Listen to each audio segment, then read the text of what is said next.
New at 6, we are hearing more from the ousted property manager who Madison's legal team claims is linked to a recent homicide. That property manager from Harmony Apartments has since been fired. NBC 15 investigates. Elizabeth Wattis first broke the story on our website this afternoon. Elizabeth, tell us more about this document you uncovered from the city's legal department and why the property manager is disputing those claims. Yeah, Mark, this all stems from the murder of a 15-year-old outside the Harmony apartment complex on Madison's east side. The now fired property manager tells me she feels she's being used as a scapegoat for problems that run deeper on the block.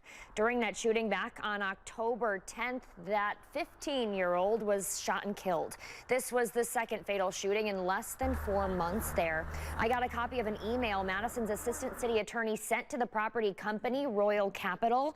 In it are safety recommendations the city urges the company to enact immediately. Things like installing a gate in the parking lot, hiring security, and putting up additional cameras, and to fire the property manager. The letter says, quote, "This should be done immediately as she has been linked to one of the homicides and one of the shootings."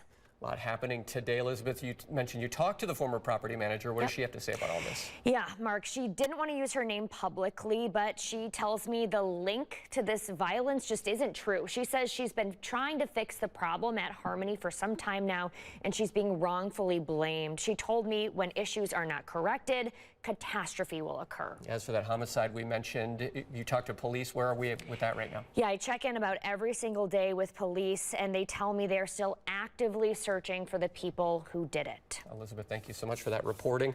Our cameras were some of the first on scene when the murder happened 2 weeks ago. Today, it's a story we will continue to stay on and bring you updates as we uncover more. You can tune in online and on our app for the latest.